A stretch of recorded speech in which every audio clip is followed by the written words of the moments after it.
Dear students, आज हम बात करेंगे इन्फ्लेशन के बारे में। जब भी इन्फ्लेशन का जिक्र आता है, महंगाई का जिक्र आता है, मुद्रास्फीति का जिक्र आता है, तो आम जनमानस में इसके प्रति नेगेटिव इमेज ही रहती है। हर कोई महंगाई नहीं चाहता, हम महंगाई से डरते हैं। लेकिन जब अर्थशास्त्र की बात आती है तो महंगाई अच्छी भी हो सकती है, बुरी भी हो सकती है। इसके पॉजिटिव इफेक्ट्स भी हो सकते हैं, नेगेटिव इफेक्ट्स भी हो सकते हैं। अब वो कैसे महंगाई अच्छी भी हो सकती है, बुरी भी हो सकती है, ये हम इस चैप्टर में पढ़ेंगे। इस चैप्टर के अंदर हम पढ़ेंगे परिभाषा क्या है, फिर इसके कितने प्रकार होते हैं और ये किन किन कारणों से हो सकती है, फिर इसको कैसे नियंत्रित किया जाए, कितनी महंगाई होनी चाहिए, किस प्रकार इसका प्रभाव पड़ता है विभिन्न वर्गों पर, और केंद्रीय बैंक या आरबीआई इसको कैसे नियंत्रित करता है, मौद्रिक नीति कैसे बनाता है कि महंगाई को नियंत्रित किया जा सके, इन्फ्लेशन टारगेटिंग होती क्या है, ये सब हम इस चैप्टर में पढ़ेंगे।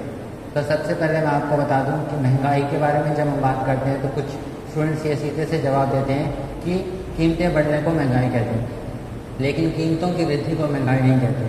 कीमतों में निरंतर वृद्धि को कंसिस्टेंट और sustained rise in prices inflation होती है। यानी कि कीमतें नियंत्रित रूप से बढ़ती रहें, निरंतर बढ़ती रहें, एक बार बढ़ी, दूसरी बार बढ़ी, तीसरी बार बढ़ी, एक निश्चित अवधि में जब कीमतें बार बार बढ़ती हैं तब हम कहते हैं कि इन्फ्लेशन हो रही है या मुद्रास्फीति।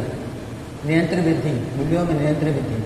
अब जनरल इन्फ्लेशन की जब हम बात करते हैं तो उसके अंदर काफ़ी सारे गुड्स एंड सर्विसेज आते हैं, कई सारी वस्तुएं और सेवाओं का जो बास्केट होता है, basket of goods and services, उसमें जब वृद्धि होती है तब हम कहते हैं कि सामान्य तौर पर या जनरल इन्फ्लेशन हो रही है। इसमें ध्यान रखने वाली बात है कि कुछ वस्तुओं की कीमतों में वृद्धि हो सकती है, कुछ वस्तुएं सेवाएं महंगी हो सकती हैं, लेकिन कुछ वस्तुएं सेवाएं सस्ती भी हो सकती हैं। अब जब हम इन्फ्लेशन की बात करते हैं, जनरल इन्फ्लेशन की बात करते हैं, जो मैक्रो इकोनॉमिक्स का टॉपिक है, उसके अंदर हम ये देखते हैं कि सभी वस्तुओं की जो एवरेज या औसत है उसमें वृद्धि हो रही है क्यों। यानी कि सभी वस्तुओं का जब हम औसत लेते हैं, गुड्स एंड सर्विसेज का बास्केट लेते हैं, उसमें जब वृद्धि होती है तब हम कहते हैं महंगाई बढ़ गई। कुछ वस्तुओं की कीमतें गिर भी सकती हैं, पर सभी वस्तुओं का जो मिलाकर हम एवरेज बनाते हैं उसके अंदर अगर वृद्धि होती है तब हम कहते हैं कि इन्फ्लेशन है, यानी कि महंगाई है। अब ये क्या है, कंसिस्टेंट राइज यानी कि सस्टेन्ड राइज है, धीरे धीरे एक अपवर्ड ट्रेंड है, यानी कि ऊपर बढ़ती है, यानी कि निरंतर वृद्धि जब होती है तब ही हम उसको इन्फ्लेशन कहते हैं। एक बार या दो बार अगर कीमतों में वृद्धि हो जाए तो हम उसको इन्फ्लेशन नहीं कहते। इसमें एक और परिभाषा दी जाती है, too much money changing too few goods, यानी कि बहुत ज़्यादा पैसा बहुत कम वस्तुओं का पीछा कर रहा है। बहुत कम वस्तुओं और सेवाओं के लिए जब बहुत सारा रुपया या पैसा उपलब्ध हो जाता है तब भी हम उसको इन्फ्लेशन कहते हैं। अब वो इन्फ्लेशन क्या है, किस तरह की इन्फ्लेशन है, वो भी हम आगे बढ़ेंगे। पर आपके लिए सिर्फ ये समझना ज़रूरी है कि महंगाई का मतलब होता है वस्तुओं और सेवाओं की कीमतों में निरंतर वृद्धि, ठीक है, sustained increase in general price level, इसको कहते हैं महंगाई। और प्राइस लेवल कैसे, प्राइस इंडेक्स से नापा जाता है। ये देखा जाता है परसेंटेज में, यानी कि 10 रुपये थे और अगर 20 रुपये हो गए तो कहेंगे हम 100% इंक्रीज़ हो गया। अगर 12 रुपये हो गए, 15 रुपये हो गए तो हम परसेंटेज निकाल के उसको आइडिया लगाते हैं कि परसेंटेज इंक्रीज़ क्या हुआ। तो इन्फ्लेशन को देखते हैं परसेंटेज इंक्रीज़ में, इन्फ्लेशन को देखते हैं प्रतिशत में, कितने प्रतिशत महंगाई की दर क्या है। हम महंगाई की दर की बात करते हैं, अमाउंट की या टर्म्स की बात नहीं करते, हम दर की बात करते हैं। तो महंगाई एक बहुत इम्पॉर्टेंट टॉपिक है, एक ऐसा टॉपिक है जिससे हम सब जो है प्रभावित होते हैं। कोई भी वर्ग समाज का, चाहे वो प्रोड्यूसर हो, कंज्यूमर हो, गवर्नमेंट हो, कोई भी इसे अछूता नहीं रहता। अब हम देखते हैं दूसरा, अब ये कितने प्रकार की होती है। जब हम बात करते हैं ये कितने प्रकार की होती है तो इसमें कई प्रकार के वर्गीकरण हैं। पहला वर्गीकरण है दर के आधार पर, उसके बाद एक और वर्गीकरण होता है वो है कारणों के आधार पर। तो ये डिफरेंस आपको ध्यान में रखना है, क्योंकि कई बार बच्चे कंफ्यूज हो जाते हैं कि टाइप्स ऑफ इन्फ्लेशन, तो ये कौन से वाली है, इसमें तो बुक में ये दे रखा था, इस बुक में ये दे रखा है, तो हम क्या उत्तर दें। तो उत्तर देने के बाद जब आती है तो इसमें टाइप्स ऑफ इन्फ्लेशन के अंदर वर्गीकरण यानी कि क्लासिफिकेशन जो होता है वो अलग अलग बेसिस पे हो सकता है। ये हमने मनी के चैप्टर में भी पढ़ा था कि मनी का क्लासिफिकेशन अलग अलग बेसिस पे हो सकता है, वैसे ही इन्फ्लेशन को अलग अलग तरीके से देखते हैं। चलिए सबसे पहले इसको दर के हिसाब से देखते हैं कि दर के हिसाब से इन्फ्लेशन का वर्गीकरण कैसे करेंगे। तो पहले यहाँ पे देखते हैं क्रीपिंग इन्फ्लेशन, फिर हम बात करेंगे वॉकिंग इन्फ्लेशन की, फिर हम देखेंगे रनिंग इन्फ्लेशन, फिर गैलोपिंग इन्फ्लेशन या जिसे हाइपर इन्फ्लेशन भी कहा जाता है। तो सबसे पहले है क्रीपिंग इन्फ्लेशन, यानी कि रेंगती हुई महंगाई। बहुत धीमी गति से जब महंगाई में वृद्धि होती है, उसकी दर में वृद्धि होती है, तब हम उसको कहते हैं क्रीपिंग इन्फ्लेशन, यानी कि रेंग के चल रही है, बहुत धीरे धीरे चल रही है। 3% तक यानी कि 3% जब इंक्रीज हो rate of goods and services में, प्राइसेस में, तब हम कहेंगे ये है क्रीपिंग इन्फ्लेशन। अब किसी भी अर्थव्यवस्था के लिए ये ज़रूरी होती है। महंगाई के बारे में मैंने अभी आपको बताया कि अच्छी भी हो सकती है, बुरी भी हो सकती है। तो ये जो क्रीपिंग इन्फ्लेशन है, यानी कि 3% तक महंगाई बढ़ना, वस्तुओं की या सेवाओं की कीमतों में वृद्धि होना, ये बहुत ज़रूरी होता है अर्थव्यवस्था के लिए। तो क्रीपिंग इन्फ्लेशन तक तो सही है, यानी कि इतनी महंगाई होनी ही चाहिए, इतनी कीमतों में वृद्धि होनी ही चाहिए, ताकि उत्पादकों को कोई ना कोई इंसेंटिव रहे, कुछ ना कुछ लाभ मिलेगा, कुछ कीमतें बढ़ेंगी, तभी अर्थव्यवस्था में गति होगी। अब उसके बाद बात करते हैं, दूसरी आती है वॉकिंग इन्फ्लेशन, यानी कि जो पहले रेंग रही थी अब चलने लगी है, यानी कि कुछ इसमें स्पीड और बढ़ रही है। अब आपको पता है कि 2 तरह के देश होते हैं, विकसित और विकासशील। तो विकासशील देशों में अगर थोड़ी ज़्यादा भी हो जाती है, क्योंकि उनकी इकोनॉमी भी ग्रो कर रही होती है, तब 5-7% ये भी चल जाती है। तो 3 से 10% तक होती है वॉकिंग इन्फ्लेशन, इसको कहते हैं वॉकिंग इन्फ्लेशन। अब उसके बाद आती है रनिंग इन्फ्लेशन, यानी कि जब 10 से भी ऊपर चली जाए तब हम उसको कहते हैं दौड़ने लगी है महंगाई, यानी कि उसने बहुत तेज़ रफ्तार पकड़ ली है।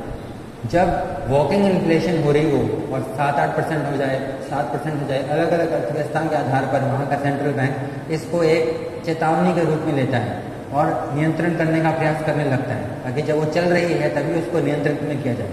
अगर तब नियंत्रण में नहीं किया जा सकता तो वो बदल जाती है रनिंग इन्फ्लेशन में, यानी कि दौड़ने लगती है महंगाई। तब समस्याएं खड़ी हो जाती है और तब बहुत ज़्यादा कोशिश करनी पड़ती है, कड़े फैसले लेने पड़ते हैं उसको कंट्रोल में लाने के लिए।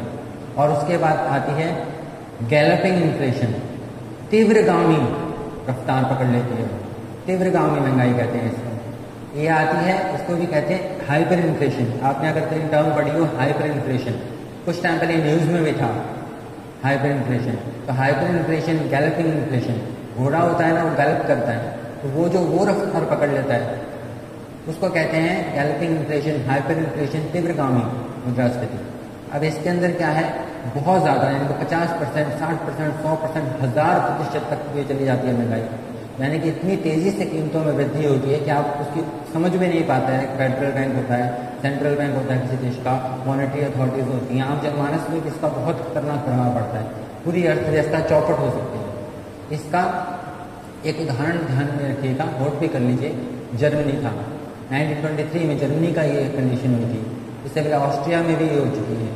इसके बाद हम अगर रिसेंट एग्जाम्पल्स में एक लें, जिम्बाब्वे की न्यूज़ आपने पढ़ी होगी कि वहाँ पे बुरा हाल हो गया, मतलब लाखों करोड़ों के मतलब नोट्स छपने लगे। ये कंडीशन हो जाती है कि अगर आप बोरी भर के भी पैसा लेके गए, ध्यान दीजिए इस बात पे, बोरी भर का पैसा लेके गए तो भी शायद एक टाइम का खाना ले पाए, मतलब मुद्रा की जो वैल्यू है वो बिल्कुल गिर जाती है। आप मनी सप्लाई में पढ़ भी चुके हैं कि मुद्रा की वैल्यू होती है, यानी कि वैल्यू ऑफ मनी होती है। जैसे जैसे वैल्यू ऑफ मनी यानी कि बढ़ेगी, यानी कि मनी सप्लाई बढ़ेगी, वैसे वैसे इसकी वैल्यू गिरती जाती है। तो बहुत ज़्यादा अगर मनी सप्लाई होती है और गुड्स एंड सर्विसेज थोड़े होते हैं, यानी गुड्स एंड सर्विसेज कम होंगे, मनी सप्लाई ज़्यादा होगी, नेचुरल सी बात है जो मनी की वैल्यू होगी, यानी कि मुद्रा का जो मूल्य होगा, खुद का मूल्य जो मुद्रा का होगा वो गिर जाएगा।